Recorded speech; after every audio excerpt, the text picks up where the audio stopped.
फ्रीजमध्ये ना sweet corn खूप इझिली अवेलेबल असतात, म्हणजेच मधुमक्का, आणि ते आपण स्टोअर करण्याचा पुरेपूर प्रयत्न करतो. पण बऱ्याच वेळा असं होतं, लाईट ये-जा करते किंवा आपल्याकडून काही चूक झाली, फ्रीज क्लीन करताना आपल्याकडून ते स्वीट कॉर्न बाहेर काढण्यात येतात आणि बऱ्याच वेळा असं होतं की ते ना आपण ज्यावेळेस पण वापरायला काढतो त्यावेळेस ते हाताला चिकट लागतात, त्यातनं उबट असा वास येतो आणि परिणामी ते खराब होऊन जातात. मग आपल्याला ॲज युज्युअल विकतचेच आणावे लागतात.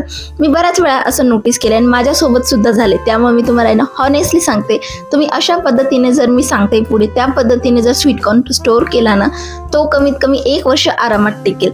त्यामुळे ना आजचा व्हिडिओ ना खूप स्पेशल आहे, त्यामुळे शेवटपर्यंत नक्कीच बघा. तर hi everyone, welcome back to my channel. तर आज प्रथमच्या स्कूलमध्ये ना कलरफुल डे होता, म्हणून आज त्याला छान असं ट्रेडिशनल आउटफिट मी वेअर केलेलं होतं आणि त्याच्या टिफिनमध्ये कलरफुलसाठी ना मी हे छान असे पालकचे पराठे सोबतच मनुके आणि लोणचं दिलेलं होतं. आता पराठा फक्त प्लेन नाही आहे, त्यामध्ये म्हणजे बटाटा पालक पराठा आहे तो, आणि तो मी अशा छोट्या छोट्या ग्लासच्या साह्याने कट करून घेतलाय आणि असा त्याचा आजचा टिफिन आहे. तर सकाळी सकाळी त्याला मस्तपैकी रेडी केलं, त्याचं टिफिन वगैरे सगळं काही परफेक्ट झालंय. आता चला त्याला मला शाळेत सोडून द्यायचे. त्याला शाळेत सोडून आल्यानंतर मला हे एक काम होतं, ते म्हणजे ना आज मला ना बाहेर जायचं होतं. बऱ्याच दिवसापासून चालू होतं की मला हे कार्ड वगैरे काढण्यासाठी अप्लाय करायचं. आता कोणतं कार्ड हे तुमच्यापैकी बऱ्याच जणांना अंदाजा लागूनच जाईल हे EST वगैरे बघून. मागच्या बऱ्याच दिवसापासून मला हे काढून घ्यायचं होतं, पण गर्दीच्या चक्करमध्ये मी हे काढायचं खूप टाळाटाळ केली. पण आज फायनली ना अजिबात गर्दी वगैरे नव्हती, त्यामुळे मी हे काढून घेतलं. कारण की आता आहे ना बऱ्याच जणांचं काढून चाललंय, त्यामुळे गर्दीचं प्रमाणही कमी झालंय. आता शासनाची स्कीम आहे, तर मग वापर करून घ्यायला काही हरकत नाही. आणि त्यातल्या त्यात माझा मोस्टली प्रवास EST ने खूप जास्त फ्रिक्वेंटली होत असतो, म्हणून हे कार्ड मला थोडंसं कंपल्सरीच वाटलं. त्यानंतर मी थोडीफार भाजीपाल्याची शॉपिंगसाठी गेलते. मला बऱ्याच दिवसापासून काहीतरी स्वीट कॉर्न वगैरे घेऊन यायचे होते, कारण की माझ्या मुलाला आहे ना स्वीट कॉर्न खूप जास्त आवडतात. आणि आता सध्या सीझन चालू आहे, तर म्हटलं चला अगदी आरामात अफोर्डेबल रेंजमध्ये मला भरपूर काही मिळून जाईल. तर अगदी 30 रुपयातला मला हे किलो मिळाले. मागे मी एकदा दोनदा हे ब्लिंकिटवरून ऑर्डर केलं होतं, त्यावेळेस मला 20 रुपयाला फक्त एक मक्याचं कणीस मिळालं होतं. आणि फ्रोझन स्वीट कॉर्न म्हटलं ना, मग ते कसे असतील काय, मग याचा थोडासा अंदाज लागत नाही. त्यामुळे म्हटलं चला आता फ्रेश भेटताच आहेत, मग थोडे एक्स्ट्रा क्वांटिटीमध्ये घेऊन येऊया. आता हे मला आहे ना वर्षभरासाठी नाही, पण अगदी 2-3 महिन्यासाठी तरी पुरायला पाहिजे, म्हणून हे मला स्टोअर करायचे आहे. आता 2-3 महिने का बरं, कारण की अजून पावसाळा खूप शिल्लक आहे. तोपर्यंत आपल्याला मक्याचे कणीस आरामात मिळतील, पण जोपर्यंत चालवायचे तोपर्यंत आपल्याला हे टिकून ठेवायचे. तर सगळ्यात आधीने हे मी सोलून वगैरे घेतले. आणि हे आता कॉर्न कर्नल्स आहेत ना, हे मी हातानेच अशी काढून घेत असते, खूप इझिली निघून जातात. हे मक्याचे कणीस असे वेगळे दाणे करायला आहे ना मला खूप जास्त आवडतं, म्हणजे अजिबात बोर होणारं काम नाहीये. त्यामुळे मी हे हातानेच करून घेत असते. आणि जर तुम्हाला हे काढायला जमत नसेल ना, तर काय करायचं माहिती का, एक ओळ आहे ना चाकूच्या सहाय्याने काढून घ्यायची. त्यानंतर आहे ना बाकीच्या जेवढ्याही काही दाणे आहेत ना, ते अगदी इझिली आणि आरामात निघतात.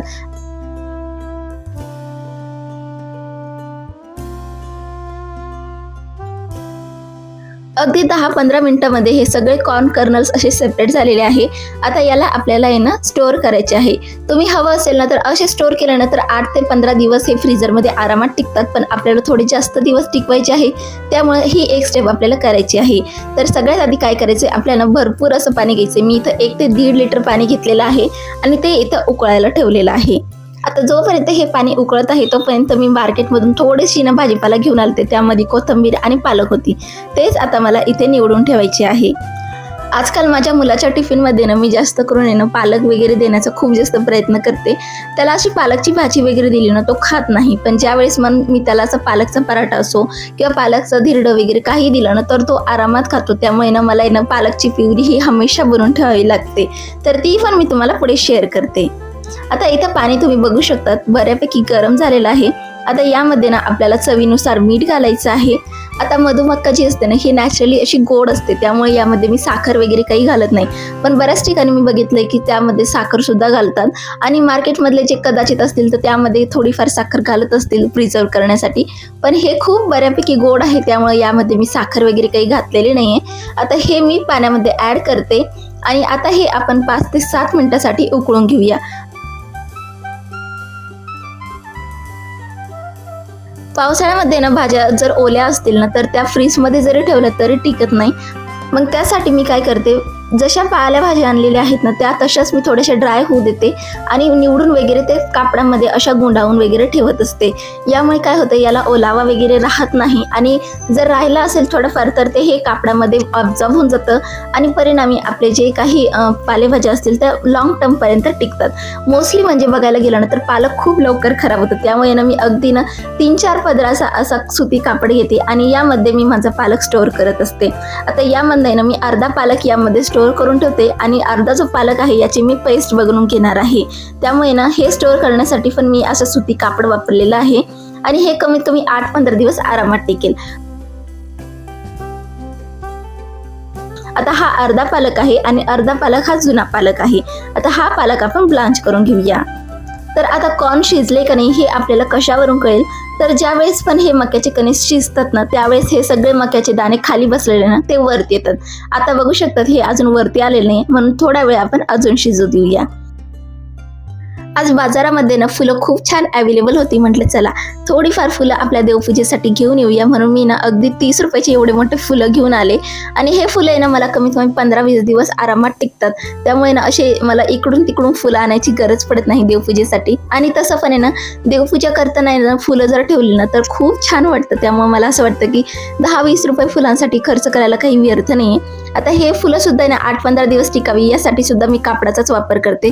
अगदी सुती कापड असेल ना तर त्यामध्येच मी हे फुलं असे स्टोअर करत असते. यामुळे तुम्हाला खरं सांगते हे फुलं कमीत कमी 15-20 दिवस आरामात टिकतात, अजिबात खराब वगैरे होत नाही. यांचं पण जसं पालेभाज्यांचं असं तसंच असतं, यांना जर ओलावा लागला तर हे खराब होतात. बऱ्याच जण आहे ना हे पॉलिथिनमध्ये वगैरे ठेवतात, पण त्यामध्ये पण थोडंसं मॉइश्चर वगैरे लागलं ना तर फुलं खराब होतात. म्हणून शक्य असेल ना तर अशा पद्धतीने कापडामध्ये किंवा डब्यामध्ये भरून ठेवायचे, जेणेकरून हे लवकर खराब होणार नाही. आता हे मी एक्स्ट्रा स्टॉकमध्ये आणलेले आहे, त्यामुळे ना हे मला ना अगदी 15 ते 20 दिवस आरामात टिकेल, म्हणून हे मी 2 बंचमध्ये असे वेगवेगळे ठेवलेले आहे. तर ही जी फुलं आहे ना ही मी आत्ता आणलेली आहे आणि जी तुम्हाला ट्रेमध्ये दिसत आहे ना ती फुलं मागच्या 4-5 दिवसापूर्वी आणलेली आहे आणि ही आता पहिले वापरायची आहे, म्हणून ही मी वेगळी ठेवलेली आहे. आणि जी मी पहिले ठेवली ना ती मला कमीत कमी ही फुलं संपत नाही तोपर्यंत मला त्यामध्ये आरामात टिकतील. तर ही फुलं सुद्धा आहे ना मी अशाच पद्धतीने स्टोअर करत असते कापडामध्ये. आणि तुम्ही बघू शकतात अगदी 4-5 दिवस झाले हे फुलं आणून, तरी सुद्धा ही अशी खराब झालेली नाही आहे. एखादं खराब झालं तर ते मी लगेच काढून घेते जर बाय चान्स झालं तर, कारण एक फूल खराब झाल्यामुळे ना बाकीचे फुलं सुद्धा खराब होतात. म्हणून ना तुम्हाला जर दिसलं एखादं फूल खराब झालंय तर ते लगेच काढून घ्या, नाहीतर त्या फुलामुळे ना बाकीचे फुलं सुद्धा खराब होतील. तर इथं 7 मिनिटं झालेली आहे आणि तुम्ही मक्याची कणसं बघू शकता, मक्याचे जे कॉर्न कर्नल्स आहे ते सगळे असे वरती फ्लोट व्हायला लागलेले आहे. म्हणजेच आपले जे मक्याचे दाणे आहे हे इथं बॉईल झालेले आहे.